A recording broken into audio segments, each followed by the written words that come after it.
Matthew chapter 18, the greatest in the kingdom of heaven. At that time the disciples came to Jesus and asked, "Who is the greatest in the kingdom of heaven?" He called a little child and had him stand among them. And he said, "I tell you the truth, unless you change and become like little children, you will never enter the kingdom of heaven. Therefore whoever humbles himself like this child is the greatest in the kingdom of heaven. And whoever welcomes a little child like this in my name welcomes me. But if anyone causes one of these little ones who believe in me to sin, it would be better for him to have a large millstone hung around his neck and to be drowned in the depths of the sea. Woe to the world because of the things that cause people to sin. Such things must come, but woe to the man through whom they come. If your hand or your foot causes you to sin, cut it off and throw it away. It is better for you to enter life maimed or crippled than to have 2 hands or 2 feet and be thrown into eternal fire. And if your eye causes you to sin, gouge it out and throw it away. It is better for you to enter life with 1 eye than to have 2 eyes and be thrown into the fire of hell.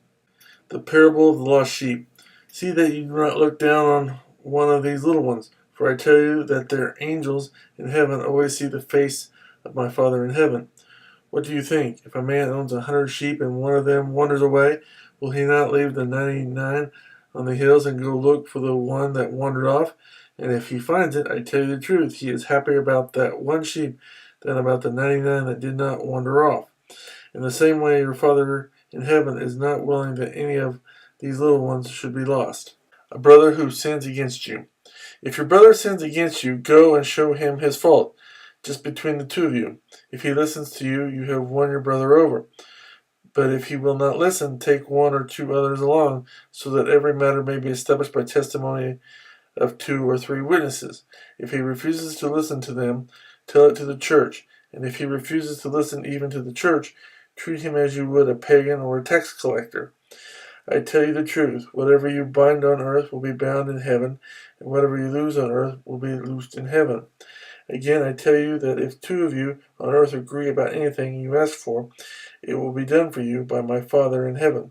For where 2 or 3 come together in my name, there I am with them. The parable of the unmerciful servant. Then Peter came to Jesus and asked, "Lord, how many times shall I forgive my brother when he sins against me? Up to 7 times?" Jesus answered, "I tell you, not 7 times, but 77 times. Therefore, the kingdom of heaven is like a king who wanted to settle accounts with his servants. As he began the settlement, a man who owed him 10,000 talents was brought to him. Since he was not able to pay, the master ordered that he and his wife and his children and all that he had be sold to repay the debt. The servant fell on his knees before him. 'Be patient with me,' he begged, 'and I will pay back everything.'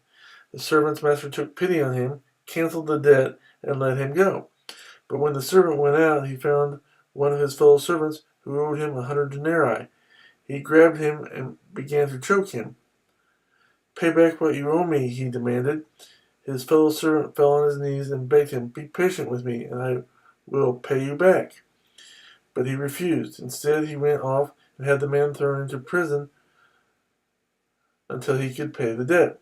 When the other servants saw what had happened, they were greatly distressed and went and told their master everything that had happened. Then the master called the servant in. 'You wicked servant,' he said, 'I canceled all that debt of yours because you begged me to.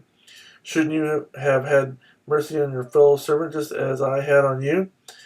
In anger, his master turned him over to the jailers to be tortured until he should pay back all he owed.